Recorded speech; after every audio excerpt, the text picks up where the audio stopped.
All right, all right, all right. Let me turn the cam on. All right, all right, all right. How's everybody doing tonight? This your boy 12 Gauge, it's your host.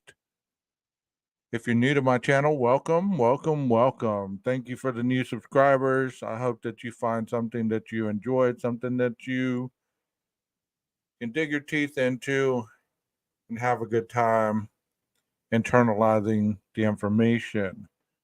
Your boy is wearing some gear tonight. You see that?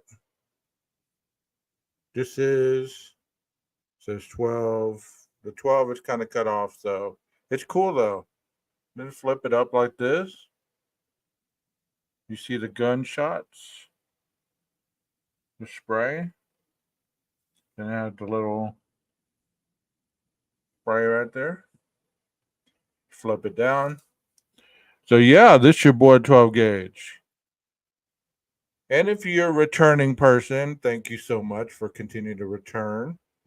Um, tonight I thought I'd just get on because there's a lot of stuff going on in the true crime world that, you know, even if I don't agree with it, it doesn't mean that I'm wrong. You know what I mean?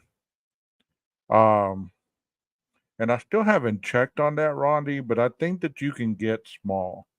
I think that you can get a small. I know that they have medium, they have large and extra large, but I think they do have small.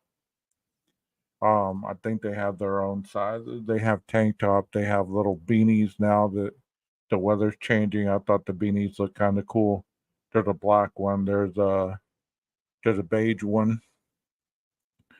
But there's a lot has been going on, and it's only Wednesday, and I didn't do a Serenity Sunday this last week, so I thought that I'd get on here and kind of talk a little bit and kind of discuss, a way to kind of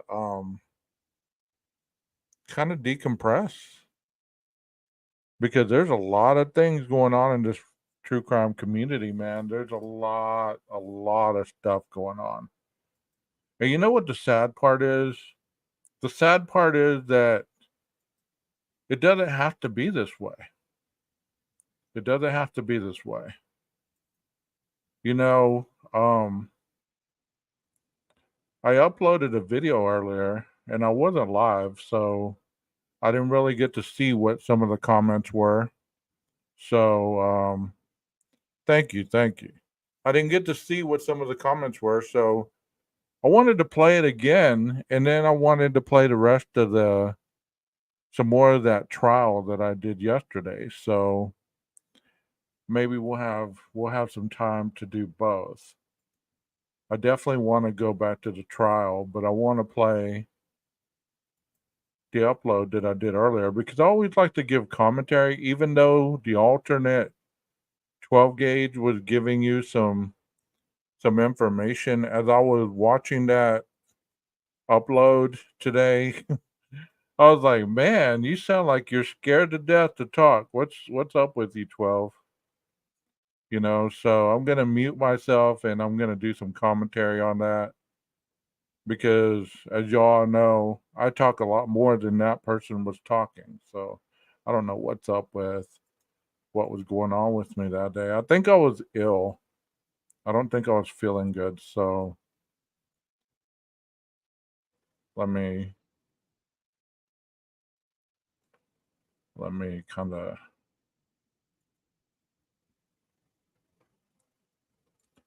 get it ready. I hope everybody's doing all right, man. I hope that you guys aren't letting this whole stuff in the true crime community kind of damper your spirit at all because it's really not worth it. But even if you don't go into the chats anymore, you can't escape it. There's stuff everywhere on it. There's community chat, there's all kinds of stuff. There's people, calling people out and things like that, and you can't escape it. So what I want you to know is, hey Aquarius, how you doing?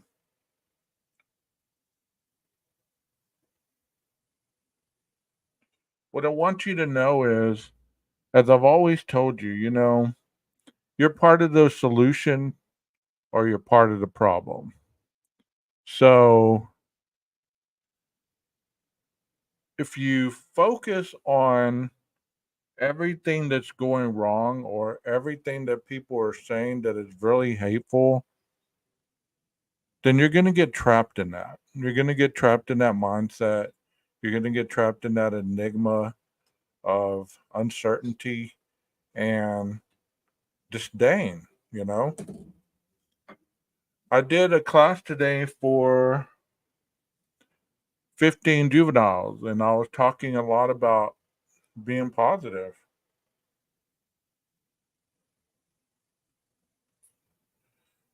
Being positive. Because, let me pull this off the stage. I was talking about being positive because, there's not a lot of positivity roaming around on these streets. And, it's sad because a lot of people enjoy YouTube. They enjoy it. They enjoy the camaraderie. They enjoy the comments. They enjoy the conversations in the chat. They enjoy all that. And yeah, kind of like Jeff just said, I'm positive that I like being positive. And I got to thinking, I'm not always the most positive. I typed something today that was taken totally out of context. And I'm glad the individual felt comfortable enough that she could talk to me about it because I corrected it right away on the comments. Because I'm going to put a disclaimer out there because I'm going to own it. I don't ever want to come across as rude or, you know, degrading or that I'm being a smartass to you on any of your comments or any of your statements because that's not me. You know, when I do comment, I'm usually in a rush and I'm trying to type it out as fast as possible. So, if it ever comes across that way, please feel comfortable enough to talk to me about it. Like I've always told you guys in these chats, in these streams, I'm a person. I make mistakes also. Please don't ever get angry and think that I'm being hateful because that's not my nature. I would never go off on somebody just for the fact. I have gone off on people in my lives. I'm not going to deny that. But at the time it was due to certain things that were really, it was almost planned out like they were doing it on purpose so that they could disrupt the show. So that's why I did it. It still doesn't make it right, but that's why I did it. So if you ever type a comment and it seems like I'm a little short with you, please ask me about it. I'm not above being honest with you. I'm not above that. Not one iota. You know, and at the same time, since we're talking about this, let me flip it up. How about that? You know, um, there comes a time in people's lives sometimes when you have to take the high road. Some of the stuff that I've heard over the last couple of days about the Idaho 4 case, it just really kind of it's disgusting. It's disgusting to say the least. But I wasn't shocked at a lot that I heard yesterday in somebody's live because I had read all that stuff that individual was talking about, and it didn't come from an agent. It came from 4chan. It came from Reddit. It came from other people that were pushing that narrative. I have read that verbatim. The only thing that was different was there was a lot of added graphic, unnecessary wording to get the effect of the point that was being meant to come across, and that's sad. It was a graphic crime, it was graphic. But do we have to revisit it that graphically 2 years later? Do we have to revisit that 2 years later? No, we don't. No, we don't. You know, that's why I like the I like the ability of true crime to be able to be be mobile with the thought process about you know the information that's being put out there, the education of the cases, the court process, how a defendant respond while they're on the stand, things like that. I think that is very educational, and it leaves a lot of variations for you to learn so that you're not stuck in the dynamic of being led by somebody else's narrative, if that makes sense. Roger Land 99, thank you for being here, sir. Thank you for being here. Callie, how about a shout out to Callie? I've never seen you before. How are you doing? I hope everything's all right with you guys. Of course, we got the warning label in his house. Aquarius, Rondi, Jeff H. And we have PKC's in the house. And the seats are filling up quick. I see that. I like that. I like that you guys are coming in here. Glad to see you, Callie. Glad to see you. Aquarius says she needs a warning label as well. Don't we all? I actually, I actually suggested it to Nina. You know, but let me start this video. I don't want to spend the whole time just talking about what has already gone on. Like I said, I uploaded this earlier. If you saw it, you saw it. If not, we're going to watch it again. I'm going to commentate on it. It says, Idaho, let's go back to the interviews. Can you dig it? And let's have a little bit of cognitive dissonance. So I'm going to start talking, and then I'm going to show a video, and then I want to interject. So let's go ahead. Let's not really start. I don't. The one thing that I would not like in the chat tonight, guys, do not repeat anything that was repeated in that other live. If you saw it, please do not repeat any of that stuff in here, okay? Because, like I said, it's almost 2 years later. We don't need to rehash all that goriness. We understand it. And in time, we will discuss it. I think some people do need to discuss that, but not tonight. It's too soon. Yes, Rondi, what's up?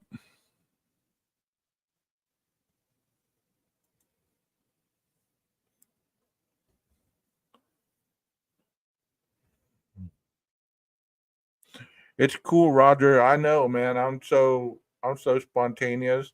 I try to do them at this time almost nightly or every other night. But sometimes life gets in the way, and I don't have I don't have time to do them at the same time. I believe they do. I believe all the shirts do come in small. I think they're small, medium, and larges. Um, Let me put on some music. I'll go check right quick.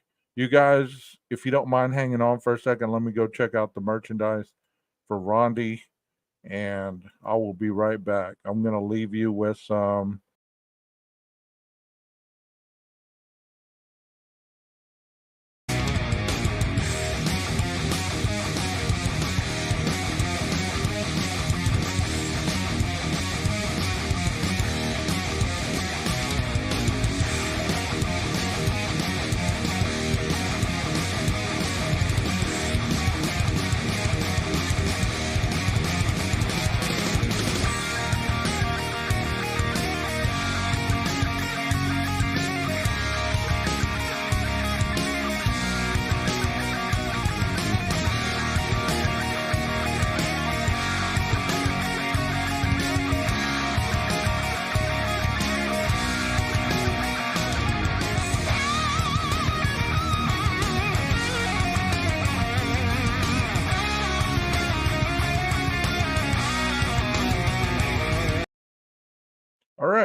I'm back. Yes, they do. Yes, they do. So, y'all like that? Y'all like that guitar solo? One day, I hope to get that good. I hope to get that good. I need to pick up that guitar. Haven't done it in a while. Feel kind of guilty in the process. Well, there's your boy right there, 12. So let's get on with this video.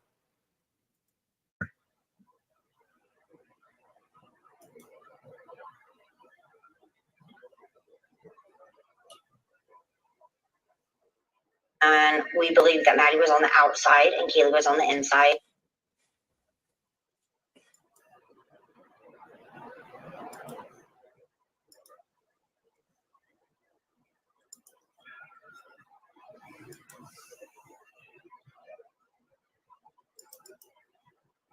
Believe that Maddie was on the outside and Kaylee was on the inside.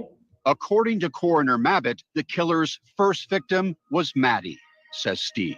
And then from Maddie, he moved on to your daughter. See, that was the first one. She mentioned that Kaylee was on the outside and Maddie was on the inside. And it stated that, for a long time they didn't know the locations of the bodies. And when she came out and spoke, she kind of broke it down for everybody. So the question that I have to ask you guys is, whenever, I know that a lot of you have followed this case for a very long time, and you've even probably restarted following it, restarted doing your own research. When you heard that Maddie was the target, did you believe that, like, wholeheartedly? Like, you took that in and you said, okay, I'm going to go with that. I'm going to go with Maddie was the target. And then when the mom says, yes, they were in bed together and Kaylee was found against the wall, slumped over later on, did y'all believe that? Tell me if you believe that. I wish this was faster because it seems like there's a pause in there somewhere. Oh my gosh. I wish, Jeff. But anyways, what y'all think whenever you heard that at the very beginning that Maddie was the target? Did y'all believe that? Or did you still have some doubt? Because it's important about the cognitive dissonance, because that means that you are trying to convince yourself of something that you know could or isn't right. That means that you're going against what you believe. Okay. Kelly says she was unsure at first. Well, now she does believe it. Okay. How about the rest of you? Did y'all believe that? Did you, because we've heard this for a while now. But with information, when we hear factual stuff from a person's mouth, I ask you, what would give that individual any reason to lie about what they heard or what they saw? This family seems to have given us information that no other family has given us. They really have. Let me continue on.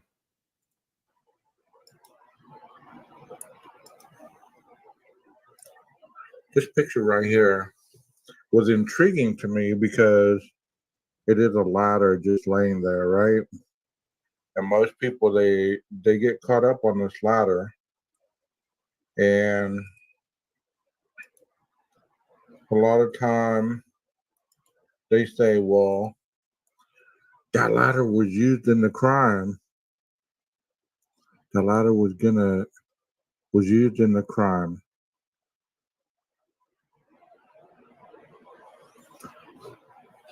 And yes, you're right, Heather. At the very beginning, we were told that. Okay, that's another question for you. Do you believe that this ladder was a part of the crime scene?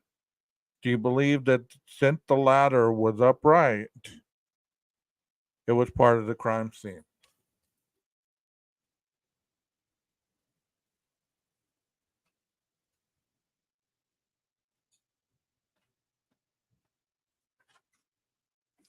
And I'm not asking these questions to try to be funny or to try to change people's minds on anything. I'm just curious to know, as you know, at what level you're at as far as the stuff that's been said. Because, you know, if you're still floating around in your mind that some of this stuff is real and some of it isn't, you know, that could play havoc on your mindset when you do hear other things that you try to be finding the missing piece, and that is the cognitive dissonance that I was talking about in this video. Let's see. I'm gonna take a comment here. I did originally. I thought it was KG. The more pictures I saw from parking area, SG's comment about seeing what and who he's looking at made me okay. Rondi says, I don't think so. I feel like the killer was definitely someone that didn't care one iota about those in the house. He was like an unfeeling tornado that ripped through town.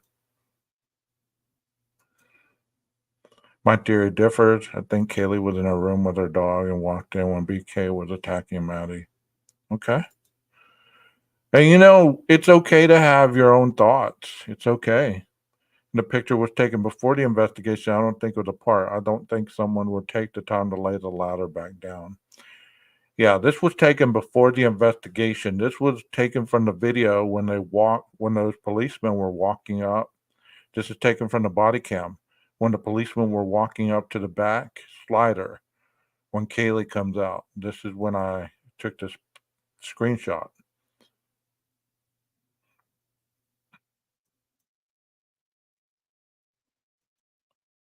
Hard to say about the ladder. The ladder is movable. The couch at the back is movable. It's a matter of when and why. I've lived and breathed this case since day one. Well, so am I, Callie. Awesome. Awesome. How much longer you have? I have till June 2025, and I'll have my bachelor's. Glad to see it. Maddie's bedroom window from the outside is like a drive-in movie theater for a stalker, a perv, or worse. Yeah. I mean, it's okay to have your own thoughts, but the difference in having a thought when you see a picture such as this and making up a narrative where you know, well, this ladder was used to smash open the back slider, used to, you know, climb up the side of the balcony, jump in through the slider, go through Kaylee's room. You know, when you make up a story like that, it gets really it's not needed. You know, there's enough gore in this story without needing to add to it. They were found stacked on top of each other. Kaylee was on Maddie, so that's why I found that, and I wanted to play that. This ladder has caused a lot of controversy. It's caused a lot of arguments. It's caused a lot of fights, and still nobody really knows whether this ladder was used in the commission of the crime or not. I mean, all we know is that one moment it's laying on the side of the house like this, and the next moment it has crime tape around it. So you really don't know what's up with this ladder, but I can tell you it's one moment it's laying down and the next moment it's upright with crime tape around it. So I just wanted to show that to you guys.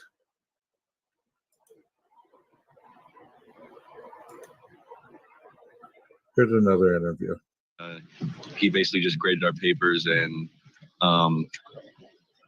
was there if we needed extra help outside of class. He wasn't always there. He would come in, be there for 10 minutes, leave, not say much. So he didn't really do that much, but you could tell there was something off about him. Very quiet, calculated about what he says.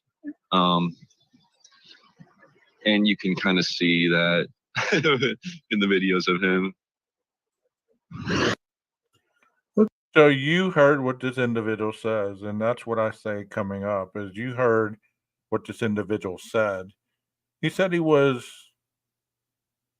quiet, he was calculated, you know, didn't say much. But we kind of get that from his demeanor. He looks introverted. And I'm not trying to judge any judgment by people's looks because you can't tell unless you've really observed a lot of individuals in their natural habitat, but he doesn't you never see him chatting it up with the guards. You don't see him chatting it up with people around him. And I've seen other killers as they're being led to wherever, they're talking to the reporters, they're talking to the guards, they're talking to other people, but you don't see that from Brian. So maybe this individual that was in his class is telling the truth. Let's hear it again. Okay, let's play that again because this is one of the students talking about Mr. Coburger. So listen to what he says. I mean, do you think that he was paid to say this? Or do you think that he was just saying this from his heart? He basically just graded our papers and was there if we needed extra help outside of class. He wasn't always there. He would come in, be there for 10 minutes, leave, not say much. So he didn't really do that much, but you could tell there was something off about him. Very quiet, calculated about what he says. And you can kind of see that in the videos of him. So he said he didn't really do much. He wouldn't. So this student used the word calculated. So that means that he understands that whenever you're doing something, it's methodical enough that you're calculating your steps in your brain to get this done. He said he really didn't do much. When he was there, he was just kind of, quiet. So, I mean, the part that he said that is always taken down off this interview is that one part where he's talking about, you know, um, let me see if I can rewind it. Gosh, I can't think tonight for some reason. Right here. Minutes, leave, not say much. So he didn't really do that much, but you could tell there was something off about him. Very quiet. That part right there where he says, you could tell there was something off about him. That's always cut off from this interview. It's always cut off. Like the first part of it's okay, but then whoever's showing this interview always cut that little piece off because it paints him in a bad light. If you're listening to that, wouldn't you think that if you were listening to this gentleman? It, calculated about what he says. And you can kind of see that in the videos of him. So he said he didn't really do much. He wasn't really there a lot. But when he was, he could tell that there was something off about him.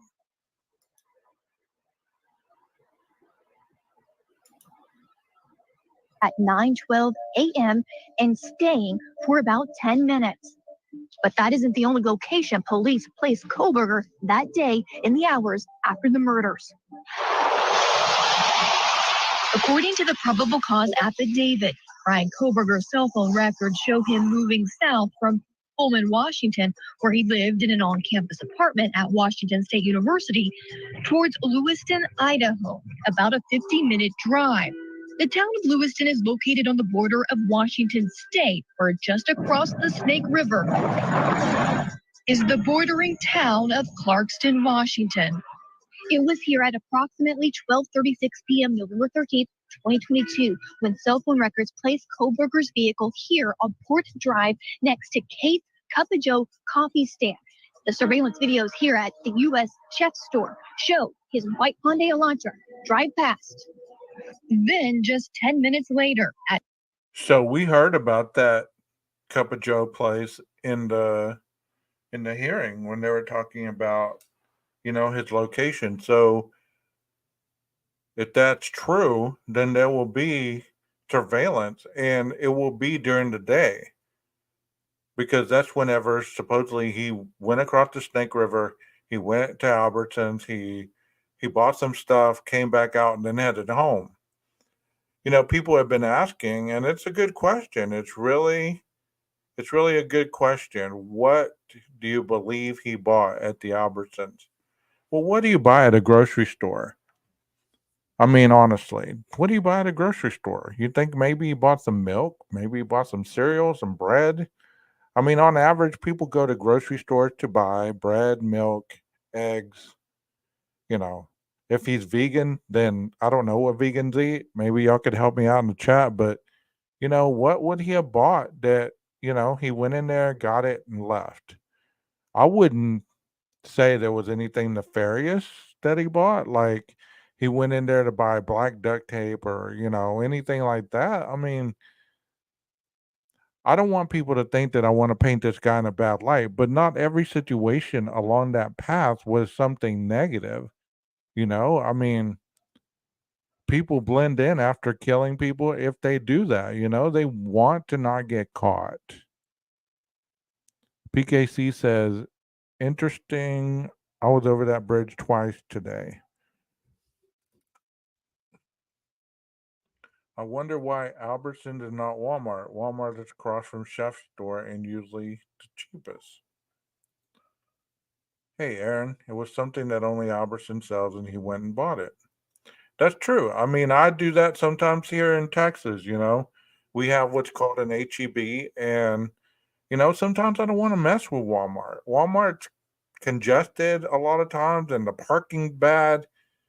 Maybe he just needed a couple things. He went in, grabbed it, and left. I've done that before, and I'm sure you have as well. But the thing about this video right here is documenting the time frames of his travels. So, Paula, if you can tell us, those towers, are they really that close to that to that store? Because I'm going to play the rest of this. Hold on. At 12:46 p.m., Coburger's cell phone records place him at the nearby Albertsons grocery store. Surveillance video at 12:49 p.m. shows Coburger walking through the store and purchasing unknown items at the checkout. He leaves at approximately 1:04 p.m. The probable cause affidavit does not indicate location data for the next few hours of the day. It isn't until around 5:30 p.m. that the affidavit indicates Coburger's cell phone located in Johnson, Idaho. But there is no Johnson, Idaho. The affidavit may have meant this community of Johnson, Washington, right on the border of Idaho State.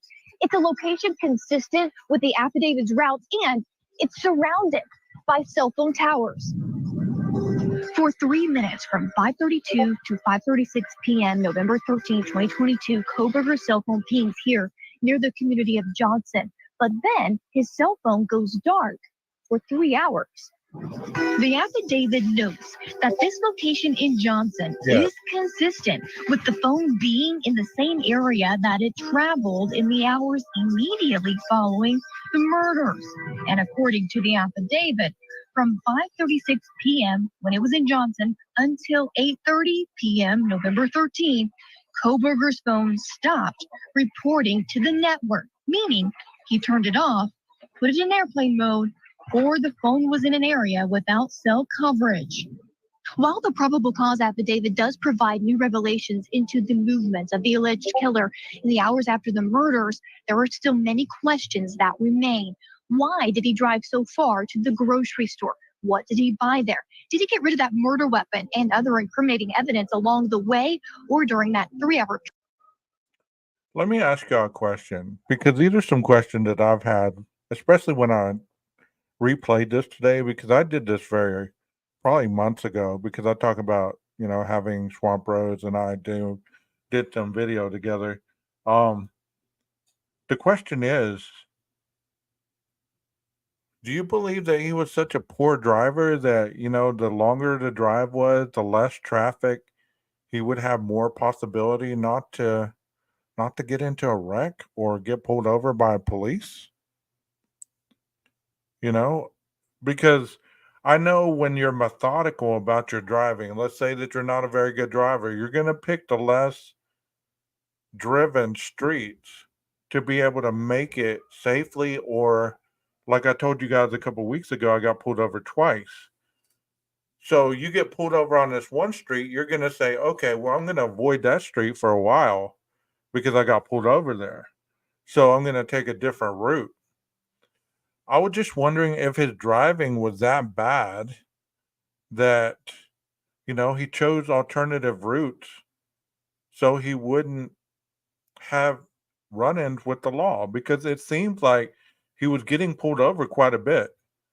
Never mind about Sunday. I thought maybe he went there for cheap chicken Monday, but when remembered he probably didn't eat chicken. Yeah. Yeah. I mean, he got stopped a lot, it appeared like. So I was thinking to myself, it's like, well, if I'm getting pulled over a lot, I don't like to be hassled, so I'm going to take an alternative route so that, possibly I don't run into a lot of cars. I don't, and I mean, if he didn't know a lot of people, and I'm just throwing this side out there because I mean, I'm not switching sides or anything like that, but I'm just throwing different things out there. Like him turning his phone off during that drive. Would he have known that many people that it would have mattered one way or the other during the day, whether his phone was off or not? Because as you can tell, while I'm on this live, my phone might beep, it might ring once or twice, you know, but it's not going off every couple of seconds. So when you're thinking about that, you're also wondering, okay, was his phone as dry as a lot of people's phone? Because I don't know about you, but if you don't get a lot of calls, you don't even miss your phone really. You're just like, okay, I'm gonna put it over there on a charger. Sometimes you forget about it. Just putting some alternative stuff there. I don't know that his driving cops are notorious for pulling over out of state drivers. Okay. Yeah, because I did see a video long ago about the the opiate problem there in that area and how much it's increased. So that makes a lot of sense. Period. His phone went dark. For now, we wait, and answers may only come during his trial. Report. Why did he go to that grocery store? This is the cell towers along that route. As you can tell, they're high up above on the mountain area. So, you know, I don't know why there would be no cell coverage. Um, but that's an interesting question. Why would he go all that way to Albertsons when the shopping was better in Moscow? Roommates who survived were also likely asleep, but that they were in the basement. And when they woke up, they thought a roommate had passed out, initially calling friends over, who discovered a much more sinister scene. This morning, police in Moscow, Idaho, revealing for the first time that before a 911 call was made, the two surviving roommates of a deadly rampage that killed 4 students summoned friends to the off-campus home, telling authorities they thought someone on the second floor had, quote, passed out and was not waking up. What I do know is that they woke up later in the morning. They recognized that something was amiss as far as they believed that the roommate wouldn't wake up. They called some friends. The friends came over. They called 911, and that's when the officers arrived. Police say multiple people spoke with the 911 dispatcher before an officer arrived. You have victims with multiple stab wounds. How does that translate to my roommate's passed out and won't wake up? So I haven't seen the scene, and I'm not exactly sure what they saw in the morning. But what we believe we know is that when they woke up, they believed that the roommate was still passed out, wasn't responding, and they called some responding friends. to what? I'm not sure. Detectives do not believe anyone at the scene was involved in the crime. This TikTok Listen. So what she said, I'm going to go ahead and kind of go a little bit ahead of that because, okay, I'll play it here in a minute. Let me go ahead and commentate on that. What she said, the two people were found in the basement. And they summoned people over because they tried to wake one of the roommates who had passed out and was unconscious. So, how do you get to that conclusion? That's why it's been such a cluster because this was a very early on news broadcast, probably a day or two.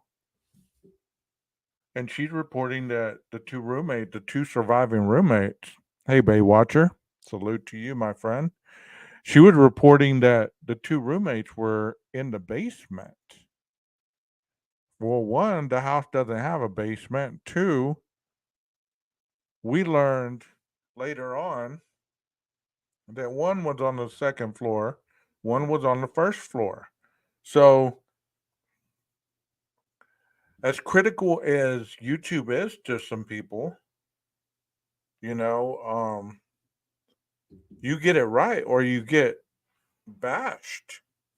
You can't ever change your mind. The first statement you make, that's what you got to stick with. And that's sad, but it seems that way on these YouTube streets. So you better get the names right. You better get the situation right. Otherwise, you're gonna get bashed for spreading false information. But think about that a minute. She said, I'm gonna play it again. Listen to what she says about what happened. Listen to what she said at the very beginning. This is one of the reasons that I played this. Listen to what she says about the roommates, the surviving roommates.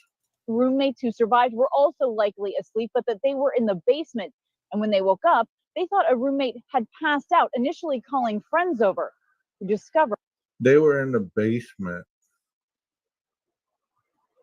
This was early on footage, so it's like, was everybody scrambling around to try to get the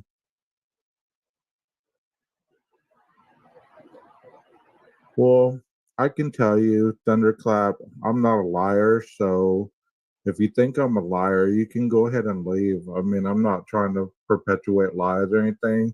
I'm just showing what I found early on, what I've had all along. So it's sad that you don't believe anything. That means that you're very closed-minded to any kind of different theories out there. So what do you think? You think Whoa, whoa, whoa, whoa, whoa, 12 gauge. What's going on, my brother? What's going on? Who are you going off on, man? Like somebody called you a liar in the chat. Whoa, whoa, whoa. See how that happens. People disagree with you and they call you names in the chat. And obviously this 12 gauge wasn't having it. So I had to rescue him there for a minute. Let me go ahead and speed this up a minute. And here's another picture of Maddie and Zena on that balcony. And I thought this picture was very, very intimate, very, very, very well, tastefully done.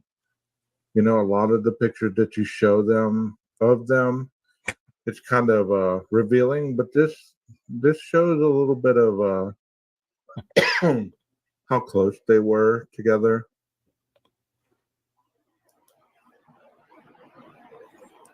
And this is a map of the house, obviously. This is the third floor. This is the room where Kaylee and Maddie were found.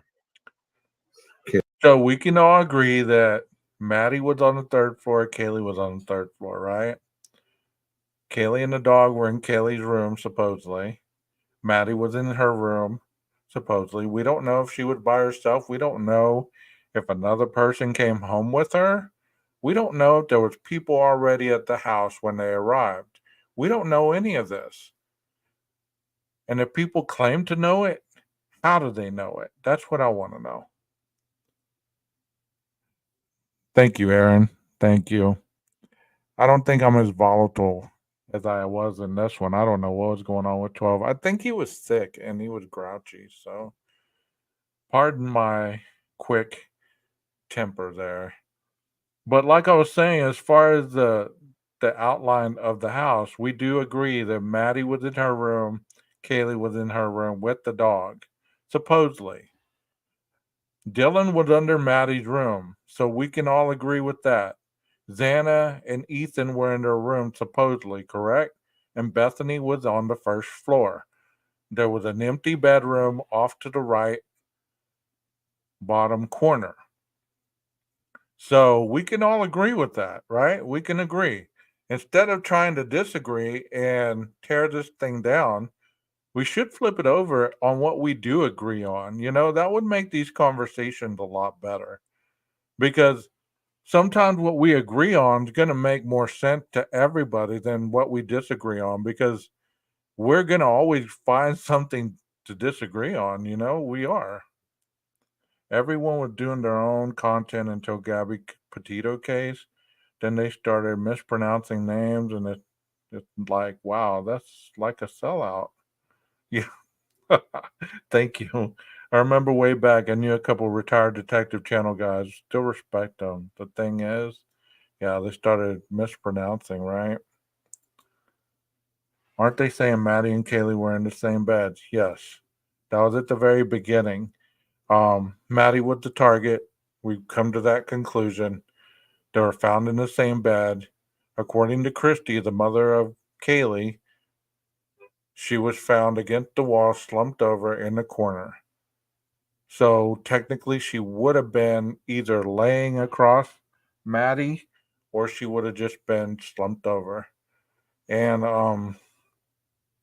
but like I was just saying, instead of disagreeing and getting all volatile, how come we don't get in here and say, hey, I agree with you on this part? You're right.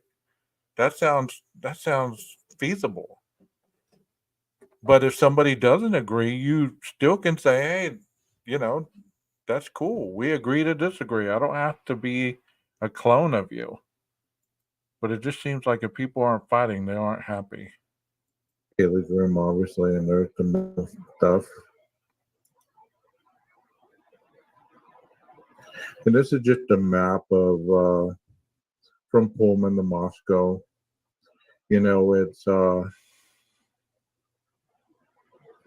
It's pretty straight shot. I never realized that it was a straight shot like that. I didn't really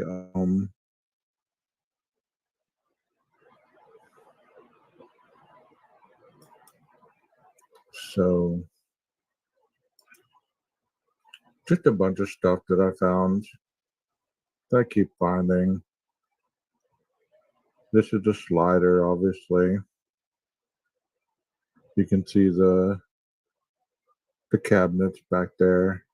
You can see the evidence tape on the slider. A lot of people say the slider door lock. Hey, Echoes, thank you for being here. You know what I noticed in this picture before I zoomed into the slider? Those lights were on, and I've always noticed that. So that tells me that night of the crime, because they usually don't turn lights on when they're investigating a crime scene. So that tells me that, you know, no, this is live. Um, so that tells me that those lights were on. So maybe that's part of people being able to see what they saw. Maybe it wasn't as dark as we assumed all these times. And I'm just throwing stuff out there that is feasible.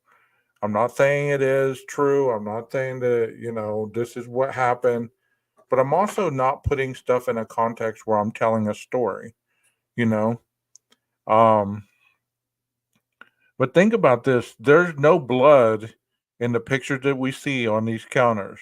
I've heard some people talk about blood being on the floor, being all over the kitchen, all through the area where Dylan's room is, all the way up. There could have been blood in the living room area right there by the good vibe sign or even by the banister by the stairwell. There could have been there, but I don't know about the kitchen being covered in blood. And as far as the cleanup for the 8 hours, I want you to think about something for a minute. If you were a college kid and you were going to want to clean this mess up, or even the killer, and you wanted to clean this mess up, you wanted to clean the blood up, okay? Um, Most people, I would assume, would instantly grab some bleach because for whatever reason, bleach is a universal cleaning of blood or spills or anything that you want to get off the floor really quickly. So think about the bleach drying up. It's going to leave some streaks. Have you ever tried to mop a wooden floor with bleach? The bleach stays behind. That little film of bleach. And no matter how much you scrub it and try to tarnish it, make it wood looking, you're still going to have like a little film across the wooden floor, are you not? I'm not sitting here saying that I'm a professional mopper or anything like that, but some of the stuff that they use to clean up a crime scene, which I've showed other videos and they're in my library, so if you want to go look at them, they use some high powered stuff. And think about if they did clean up the house after the murders, the next morning they wouldn't have smelt that high powered cleaning solution. Would it have just evaporated and they never would have smelt that? The police wouldn't have smelt that walking in. It wouldn't have been, you couldn't have smelt it because what I understand hearing at the very beginning is you could smell the stench of blood as soon as you walked to the house,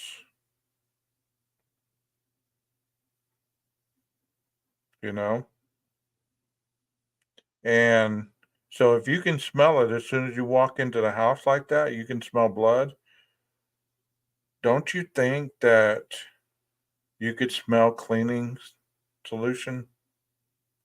Because those people that were cleaning up those crime scenes were using respirators. They had goggles on. They had all the whole nine. So if they were cleaning up after the 8 hours, do you really believe that the policeman without a respirator, without any of that protective covering, PPEs, they wouldn't have been able to smell the cleaning solutions? I'm just asking.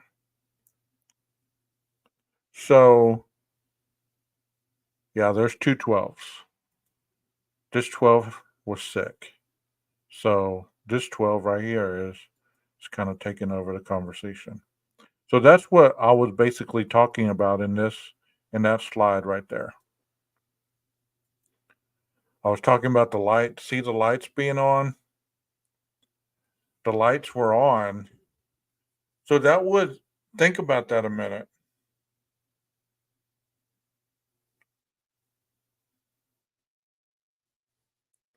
Think about that a minute.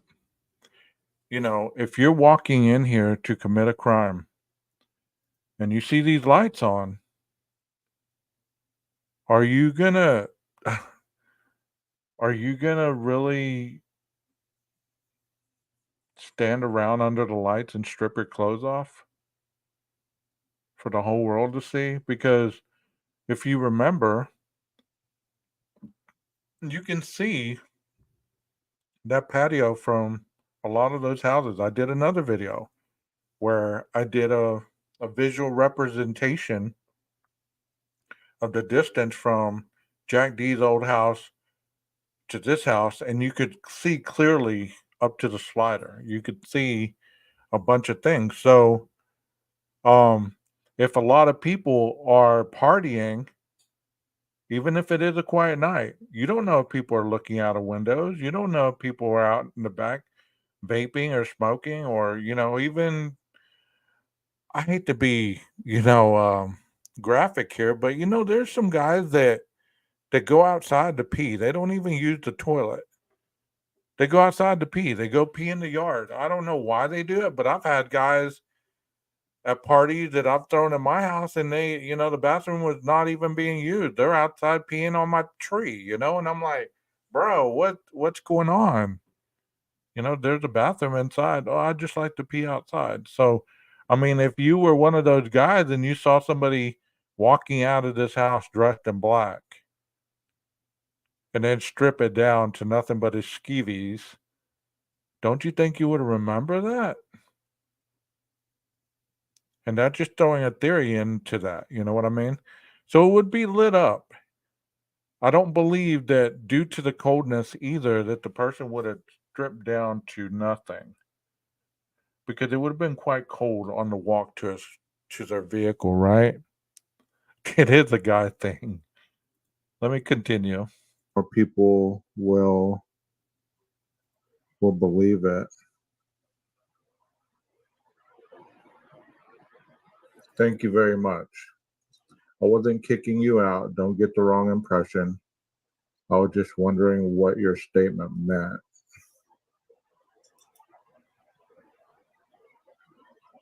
And this is a photo that I was trying to see if you could possibly see that camera on this apartment right here. Because Swamp Rose and I had talked about this for a long time. And she even showed a camera on like an awning right here. So if this building wasn't in the way, you could see a lot more, I guess. I guess it's from the angle that this was taken.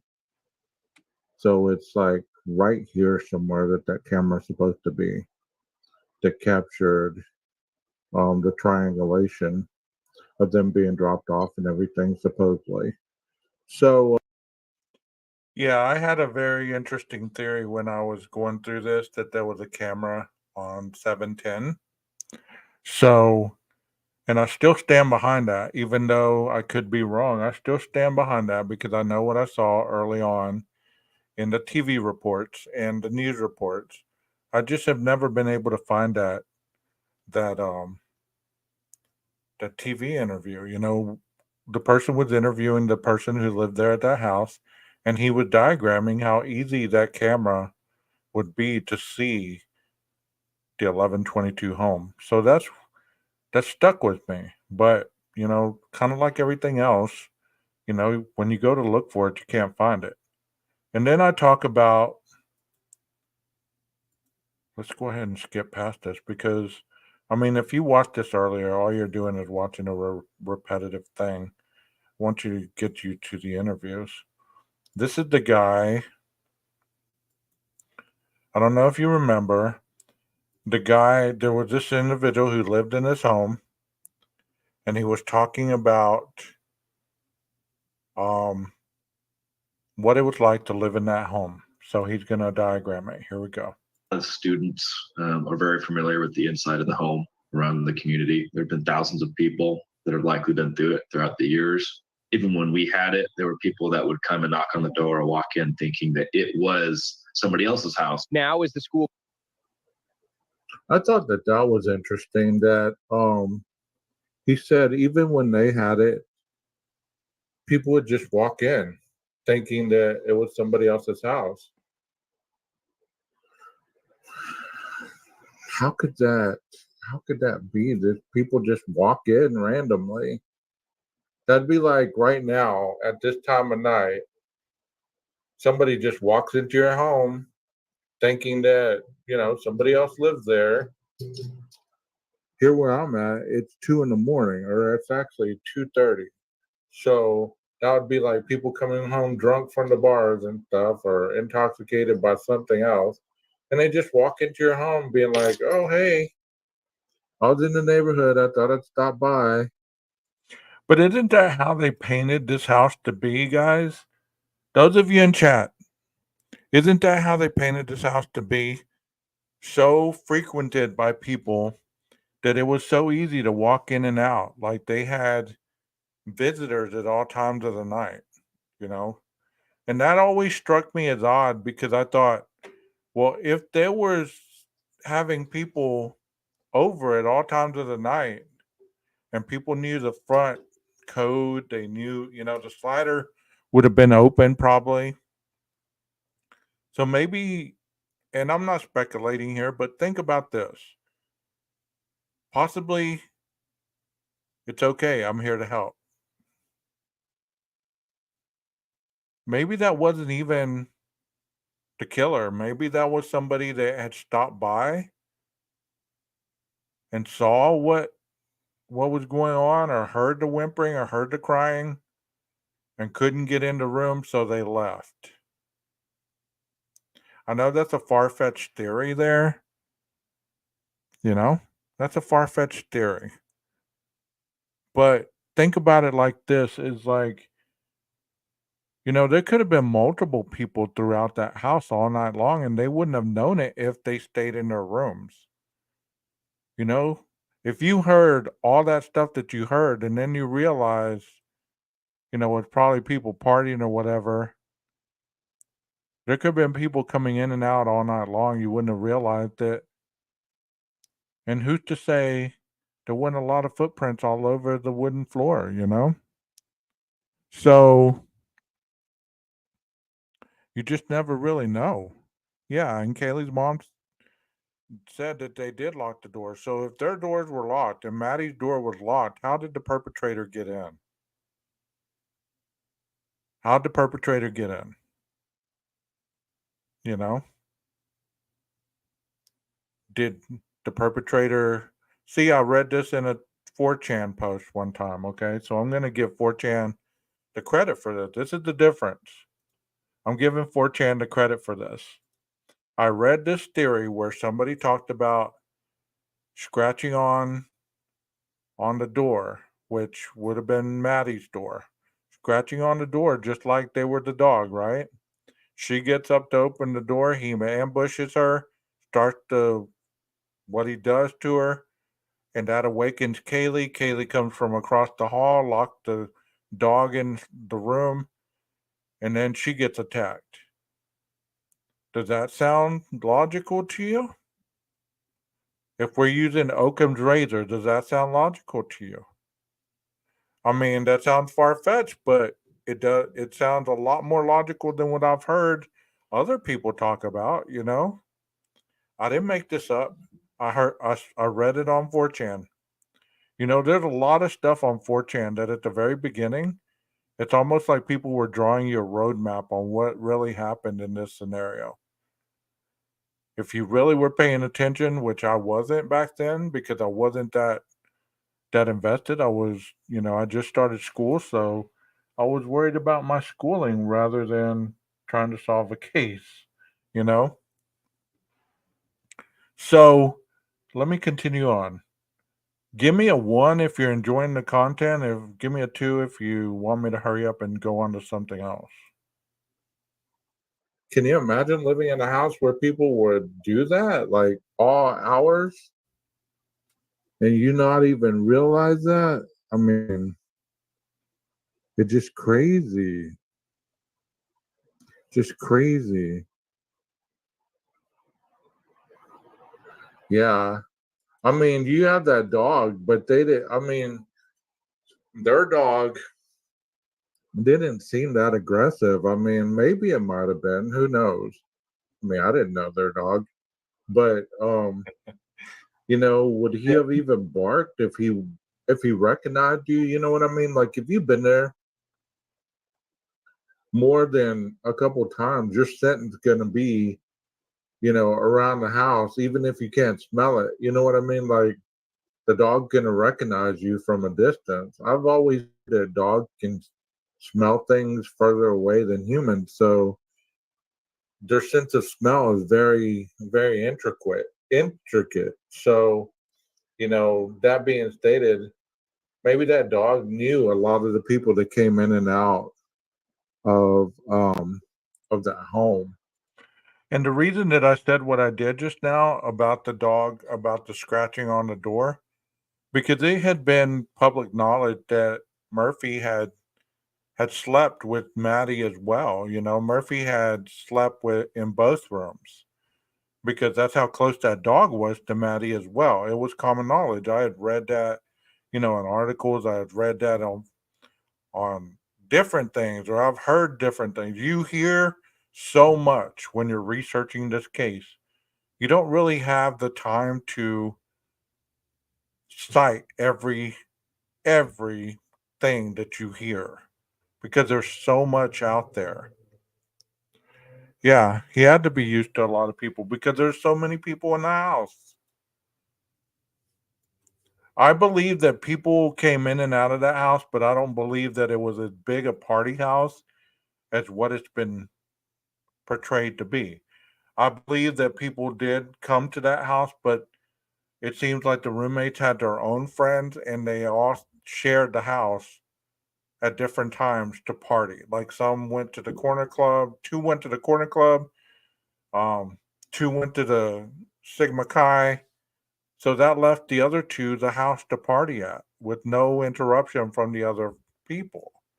So, so your friends leave, these people come home and they bring friends, so because they're all different ages.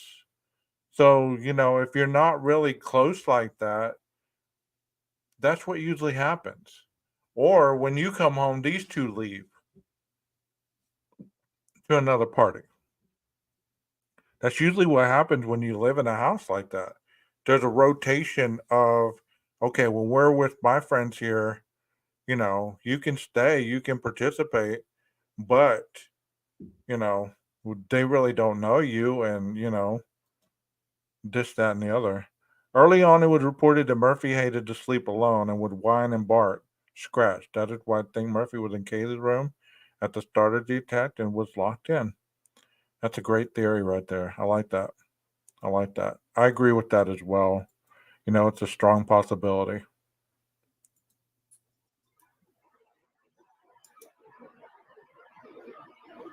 And this is another photo. I thought this was quite interesting because the couch is still there, the chair's still there, the trash is dumped. I don't know if the police dumped this stuff out or if or that's how they found it. Once again, the door looks like evidence tape is shut. The door's shut. Evidence tape. Looks like some juice or whatever is on the table right there. And the bar stools are still there. Did y'all ever find it interesting, like whenever you see another picture and these bar stools are laid across the bottom, like to keep the door from opening up? Do you think the police put that there, or do you think that was there the night of the crime? I've heard a lot of theories about that, but I don't really remember when those bar stools were placed along that back slider. See, it doesn't look like they're there now, and the evidence tape is shut the slider door. I don't know if they fixed it or if they found a way to, well, we're going to put the tape there, so if the tape's broken, we can tell that somebody's been in the house. But I've seen pictures where these bar stools were laying on the floor against the slider. I don't know if the police put that there or not. Okay, Jeremiah, the police put that there. Okay, so you got to understand those other chatters in this in this live. So you see the lights in this picture as well. And this trash is, right here. You don't know if that's trash that was brought out once it was sorted through, or if this is just trash that was left there and they didn't mess with it. There's that blue chair, there's the couch, that famous couch, and there's that window right there without the screen. So this is a very intricate part of the crime scene. This is a big part of the crime scene. And why would that be? Because this was the entrance and the exit, supposedly, of the way that the perpetrator left the house. So this is very important to have a lot of evidence in this area. And if there wasn't, then there could have been a lot of evidence on the way to the rooms and on the way back. Because this is a one way, in and out. So this is very delicate portion of the crime scene. And that's why there was so much being done around this area. Yeah, that's true. I remember Kaylee's mom said they did not go through it. Yeah.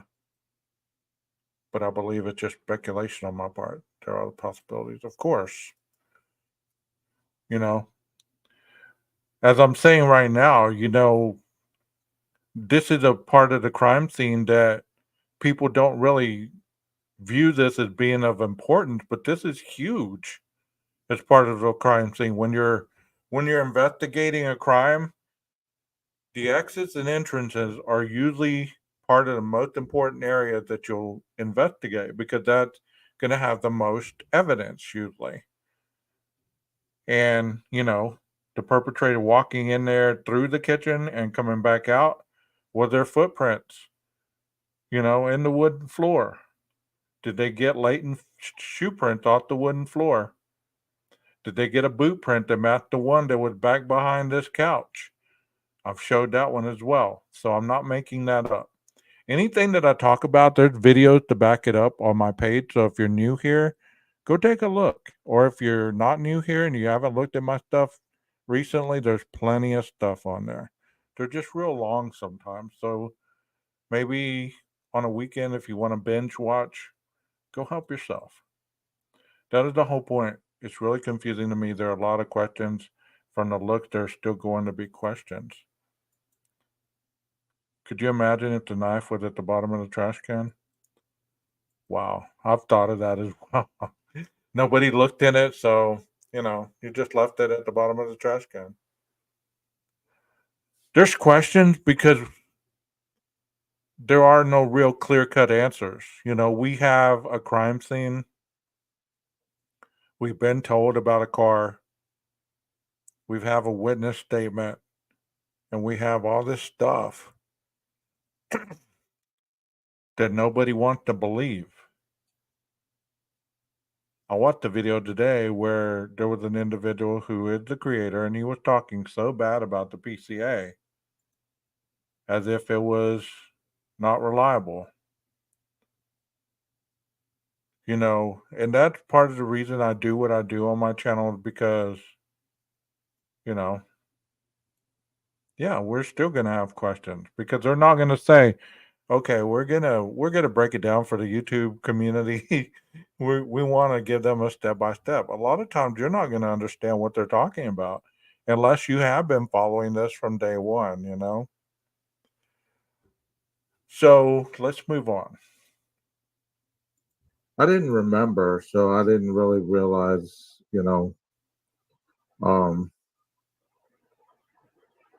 when that happened.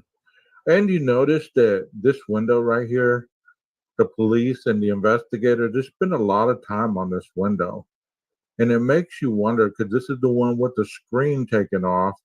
And I posted a picture in my community tab yesterday now, where it showed a picture that looked like Xana's face on the top. And there was like a bunch of people on the ground right here.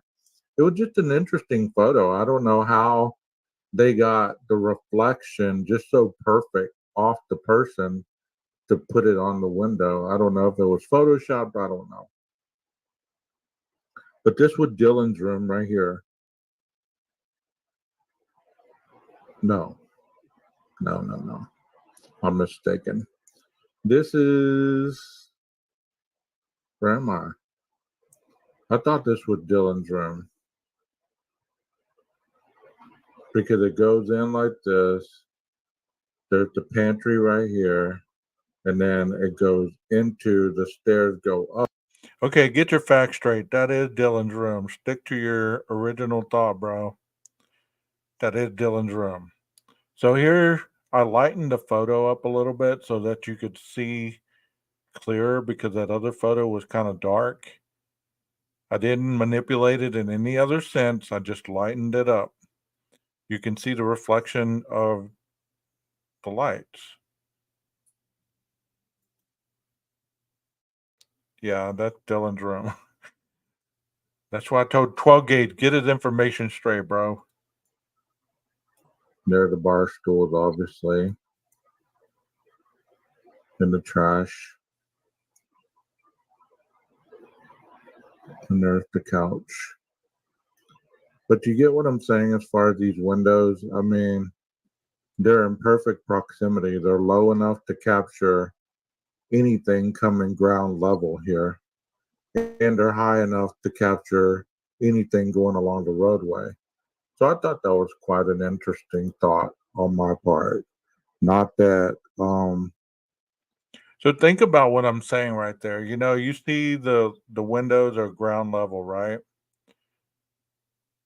I don't buy that Dylan, because I know, and this is no disrespect to any woman in the chat, okay? Any woman in the world. But even one of my mods has claimed she's nosy. So I'm going with that. You know, women are not that easily turned away from possible information. So if you're looking at these windows, it would not it would not surprise me if Dylan did not look out that window as the perp was leaving. You know? It would not surprise me one bit. And I've always hung on to this. Whether it's right, whether it's wrong, this is how my mind works. Could she have taken photos without the flash in night mode? Could she have taken a video of the car, the person getting into the car and driving off? She had perfect view of the whole situation. I know you do, Rondi. You know, I think that would be too high to jump up on that deck from that chair unless they were very thin and very strong, you know? I mean, I'm not saying that that's true, but in my mind, I'm thinking if I had just witnessed what I witnessed and I didn't get a picture of him,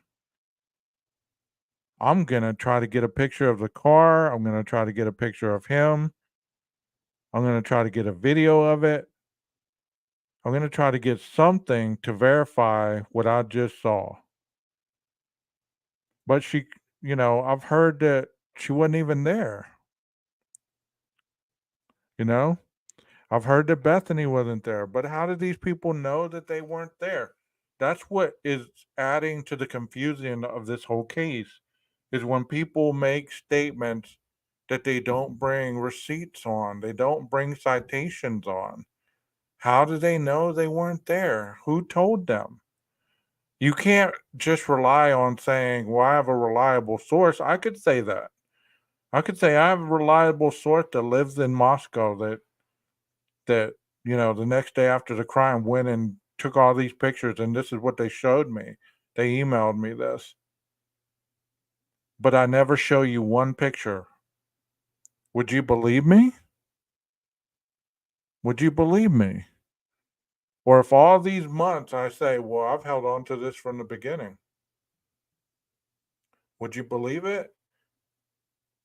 Or would you say, well, what's made you hold on to it? Because you put out a lot of videos on Idaho 4. You put out a lot of content. Why haven't you presented it during any of those? What made you hold on to it this long? I can tell you that most people, if they are creators, if they get a nugget that they view as important, they're not going to hang on to it for months, weeks, years. They're not. They're going to drop that bad boy as quick as possible. Kind of like the other day, I was on the Facebook group of the Idaho 4 and I saw Brian's mugshot, the new one. That one and the one on the website. I screenshotted that bad boy and put it on my community tab as quick as I could. I didn't hold on to it. You know? So I want you to think about these questions because in reality, that's going to make it make sense for you. People are not going to hang on to nuggets that are going to give you excitement about something that could be potentially earth moving in a case if they view that as being earth moving. They're not going to hang on to it for months and years and weeks. They're going to drop that bad boy as quick as possible. Not that, my thoughts are evidence or anything, but I thought that was interesting. And this was taken 11/24/2022. You remember a lot of the pictures that were taken, and this doesn't really mean anything, but look in Kaylee's window. There's a window unit. Any of the other pictures that I've seen after the crime, that window unit's no longer there. And I know eventually it boarded up the house and all this stuff, but y'all see that window unit, right? You see it in the window right there in Kaylee's room. Obviously, this was taken, what's 11? 10 is October, November 24th. So 2 days after the crime, this picture was taken, and there's a window unit. Do those things have heaters as well? I haven't had one in so long. I used to have one that was a AC and a heater.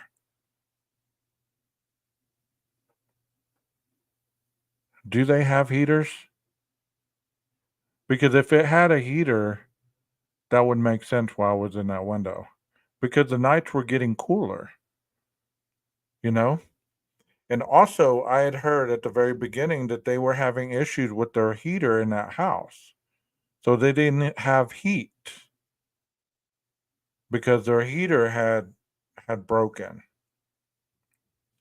So if that was true, that would explain the HVAC people coming. How are the HVAC people going to know that 4 people were murdered and that they didn't need to come? You know what I mean? Nobody called to cancel that. But instantly, people see the HVAC truck and they're thinking, well, he's in there looking for cameras and evidence. I don't know that for a fact, but my thinking tells me what I'm just saying right now as far as their heater being broken, the HVAC guy would have been there to fix it. And since they were murdered, can't let you in the house, bro. You get what I'm saying? Let's continue on. So it was wintertime. I don't know. I wonder if the police took that out or family took it out. I mean, family asked for it.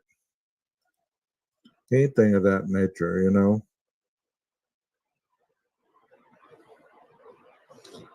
So I always thought that was an interesting picture. It's like, so are we in unison that is a window unit? I'm not making anything up here. I mean, I do see kind of like a screen to a window unit. I don't want to start any conspiracies here. I see a window unit. I don't know if y'all see it. You got a window unit here, but it's definitely cold. Well, maybe she liked the cold room. Who knows? The HVAC theory, I mean, the HVAC truck being there, that they ran with that like it was hotcakes, fresh hotcakes, man. You know, um, they ran with that saying that the HVAC guy, Coburger's dad used to be an HVAC guy. So somehow that connection connected that HVAC guy to go in there to try to to look for the knife in the in the ductwork or to try to find evidence or cameras. You know, it's it's anything like that. You know, they were saying there's been a lot of stuff said about this case, not just the last 6 months. You know, there's been a lot of stuff talked about in this case. And that's a very good point, Nina. LA could have taken the AC unit, checked filters for any kind of loose skin cells or something, fibers or anything. That's true. And isn't there another window unit? I just saw this one. This is the only picture that I saw a window unit in. And the date, I got this from a video. I screenshotted it. So the date was on there. So I try to get the dates and the time stamps and all that because, you know, that's part of the citation. I thought that was a cool picture, though.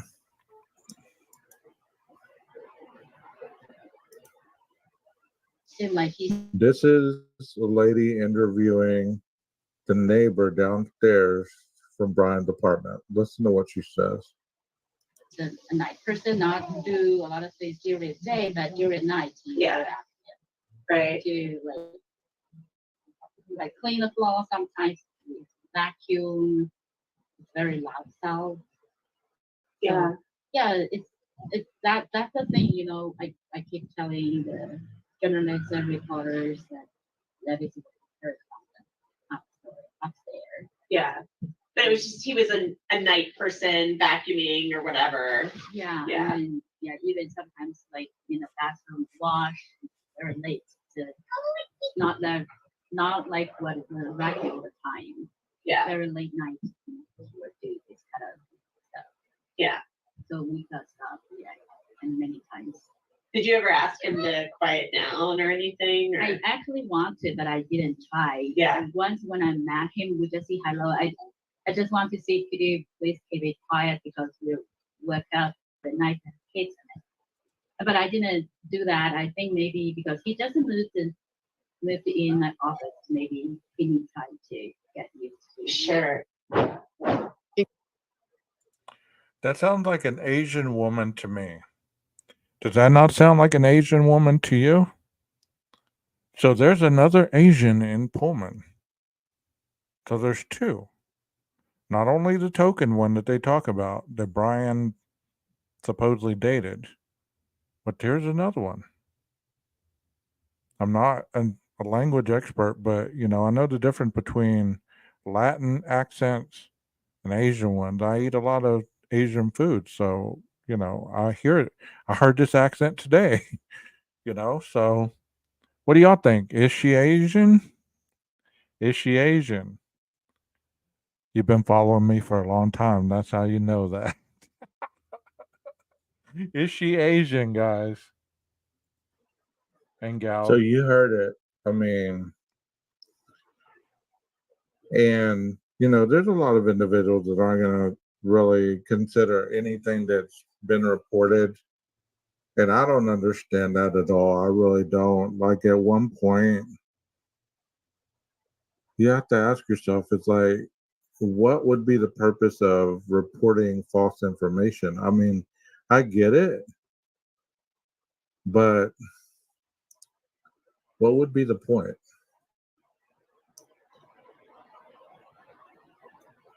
So yeah, this lady was talking about him vacuuming at night, and later on it was reported, you know, by articles and everything about that. So I thought that was interesting. There's a picture of that white truck again. Like this is from the video of, you know, where she's asking, "What'd you tell Adam?" And I thought this was a pretty good picture of this white truck. Too bad you can't read the license plate. That would really tell whose truck it was. But I'm pretty certain that the FBI people probably were able to enhance this where they could read that license plate to find out exactly who that was. Because early on, a lot of people were speculating that this truck had a lot to do with the crime, you know. This was the stalker or whatever.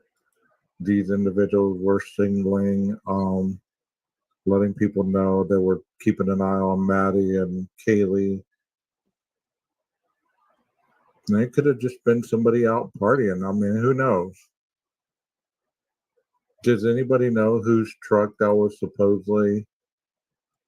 I know they had a lot of people attached to this truck. Do y'all remember the name of the person that they attached the truck to?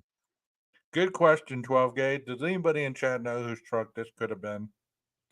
Because I don't have a clue. I didn't deep dive that deep into every little vehicle, every little person, every friend, 7 degree of separation, none of that. So if y'all know whose truck this supposedly could have been, type it in the chat.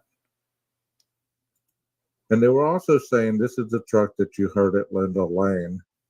You know, at the very end, the people were, you know, climbing in the truck. Truck was loud. Yeah, so supposedly people were watching those two. And here's a TikTok video.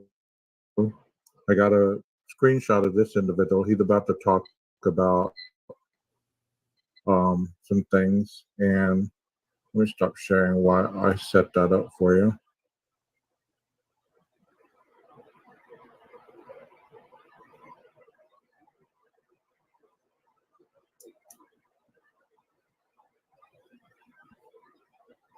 You could have played some music or something, bro. You got us here with that dead air.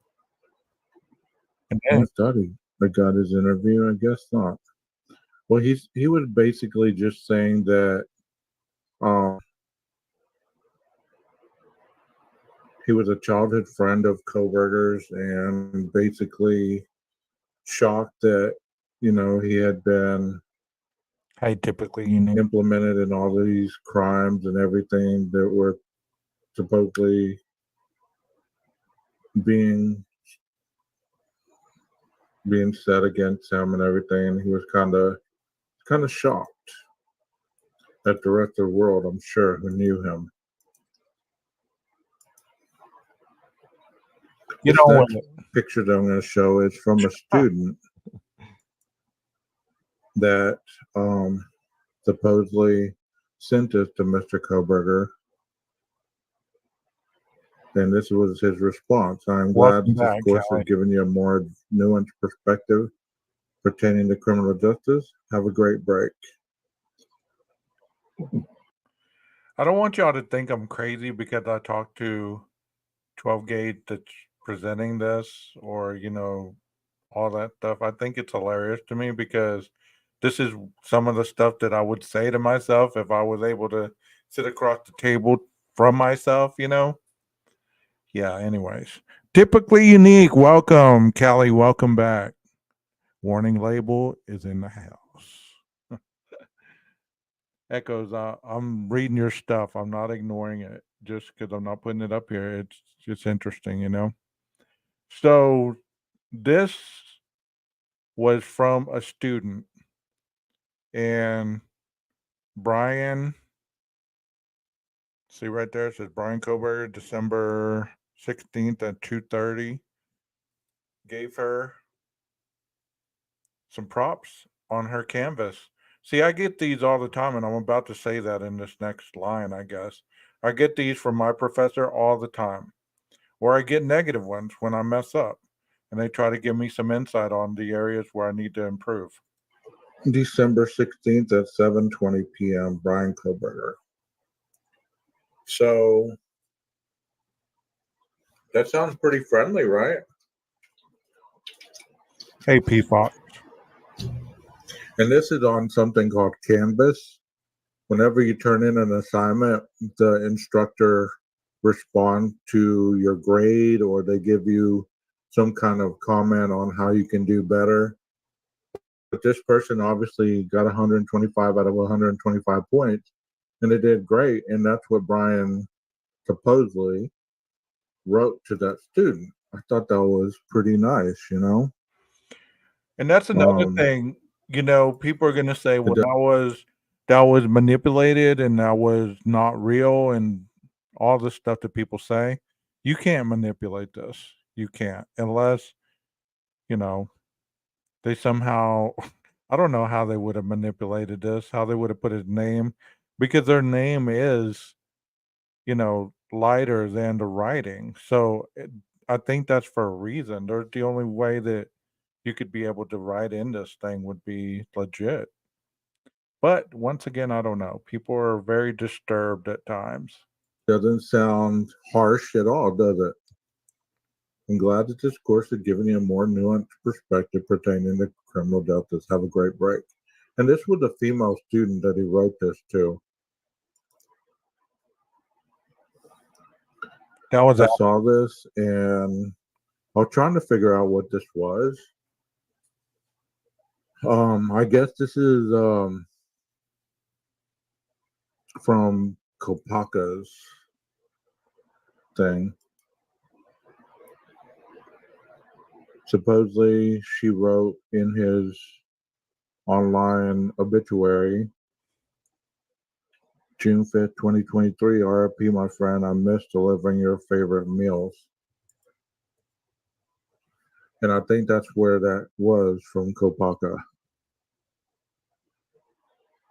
So I thought that was pretty interesting. I mean, because this is what another person says. Sorry you're being tied to Brian Coburger. You were a good man and fought for this country. It's a shame people are dragging your name through the mud. Rest in peace. Thank you, Brent. So yeah, this was his online obituary, and there's no way of telling if that was really Emma Bailey. But if it was, I mean, interesting. Very interesting.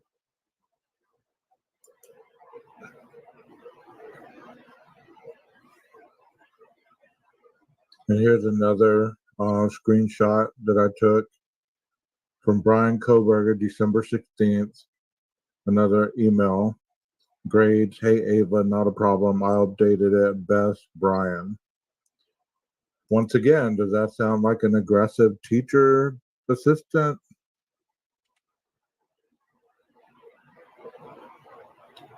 It doesn't. It sounded like a teacher. I mean, I've gotten plenty of these. They're short. See this one with December 16th or December 18th. It looks right there in the corner.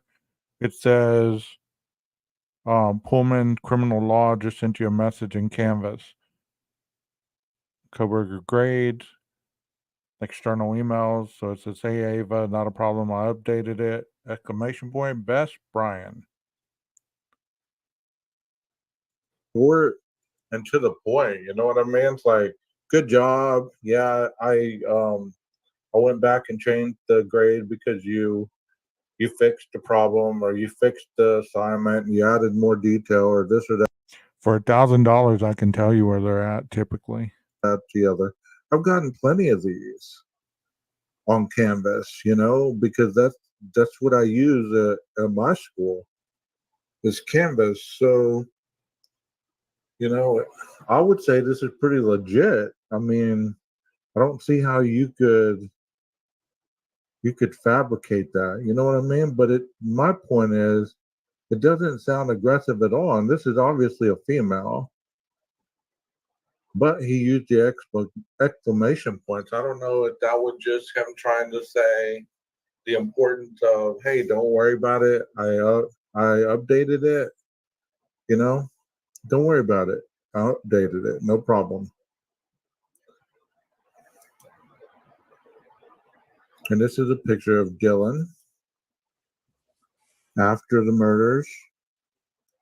I was gonna mess with AR Hayes, a convict's thoughts. I was gonna mess with him. I was gonna send this to him and I was gonna say, look, it's Dylan and a picture of you next to her. But that's just my sense of humor. AR, if you're watching this or if you hear about this, I hope you laugh at it because I was gonna do that earlier while I was making this video, but I ran out of time, so no harm intended. Just to cheer you up and laugh. I hope you're doing well, brother. Doesn't that kind of look like it could be AR a little bit? I don't know. I mean, I just thought of that whenever I saw this. I was like, hey, there's Dylan, and she's standing next to AR. Obviously, that's probably her boyfriend, Quinn. This was just a random picture.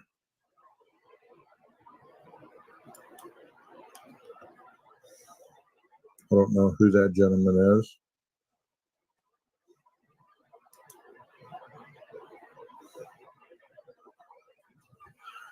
This is something I thought was interesting too. I found this. It says Brian Coburger told a fellow Washington State University graduate student living in the same on campus housing complex that he submitted his DNA for consumer genetic testing to explore his ancestry. The neighbor told the Idaho Statesman. Coburger, 28, was a PhD student at Wazoo's Criminal Justice and Criminology Department. He now stands charged with 4 counts of first-degree murder and felony burglary in the killing of 4 University of Idaho students on November 13th. We all know that. Coburger's neighbor said the two became acquainted while crossing paths on the residential property a handful of times after each moved there in August. The Wazoo PhD student lived across from the apartment where Coburger resided until recently, and he said the two traded cell phone numbers. So I wonder if that was that guy, Christian Martinez, that he was talking about, or that was interviewed right here.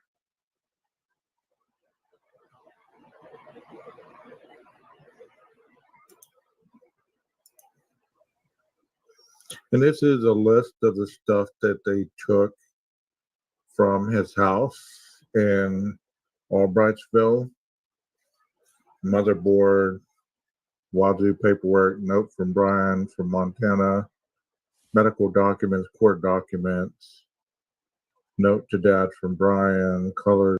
So the one before there, it was talking about the ancestry, or it was talking about him submitting DNA to the ancestry, and I thought that article was really interesting because I had heard that through the grapevine, but I never had seen a document that spoke of it.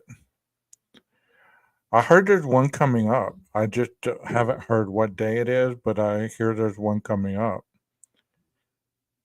This is basically the list of what they found at his residence, and I'm sure all of you have already heard about that.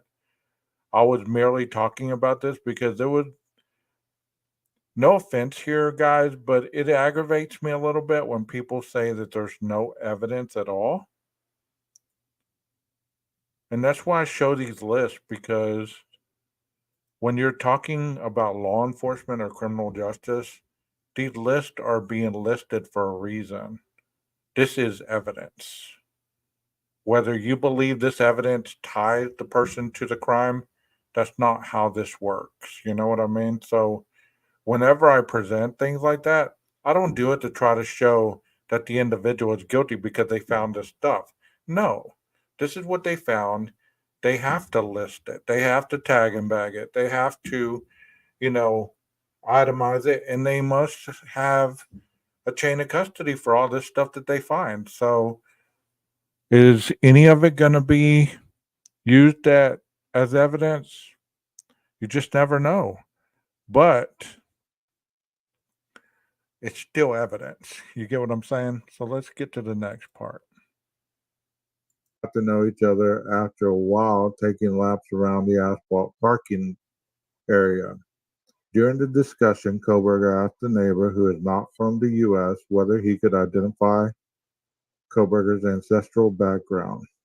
The man said. The neighbor said he guessed Italy before Coburger stated that he was of German descent.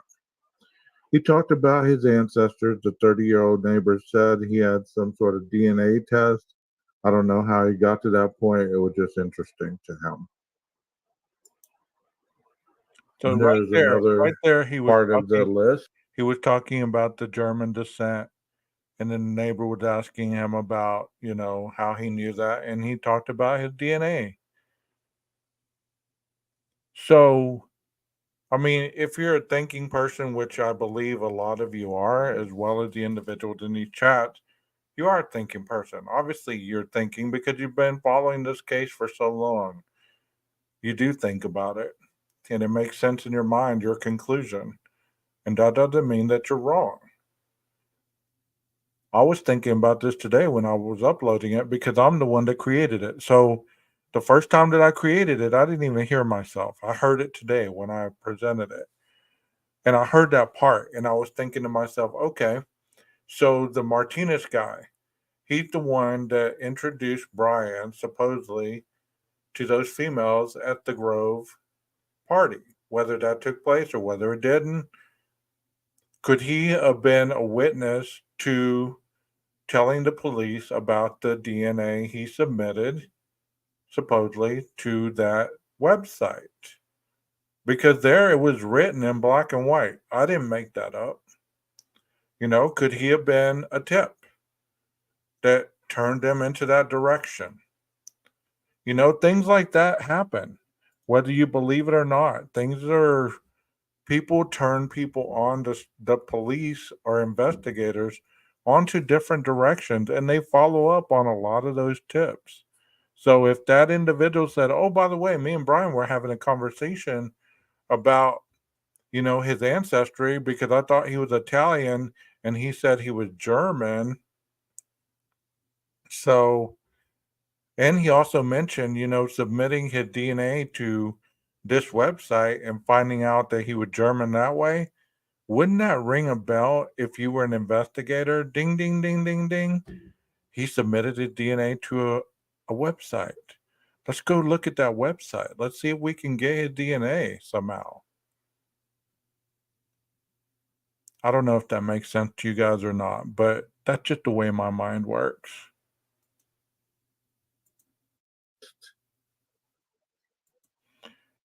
I don't know what books You've are. already seen the. That night have not said hardly a peep. Okay, let's move on from that because I know that you've seen that list. If you haven't, then go watch the upload. You can slow it down, pause it, read whatever you want, because this is getting. And this was written by Kara, which is Xana's mom. She said, shakes my head. Like I said, though, I find it very interesting how BK's professor, or anyone who hung out with and spoke to my daughter and her friends that night, have not said hardly a peep. Not even something like, hey, yeah, I was at that bar and I saw Kaylee and Maddie, spoke with them. Nothing. Or, hey, yeah, Ethan and Xana were at the Sigma Chi party. Ethan got into a bit of a scuffle with Loach, but Xana broke it up. No big deal, nothing. Yeah, and I know that happened because she happened to talk to her father that night when they left the party. I'm not saying it had anything to do with anything. That's why I want to know more about it, though. There's a whole lot that could. Let's see. Be said and explained and therefore help answer questions. What are FBK did not act alone? What if he was paid by someone to do it? What if he's innocent and someone did it? There's still a whole lot of questions and not nearly enough answers. We simply do not know. I don't know. You don't know. At the moment, none of us do. Since when do we just not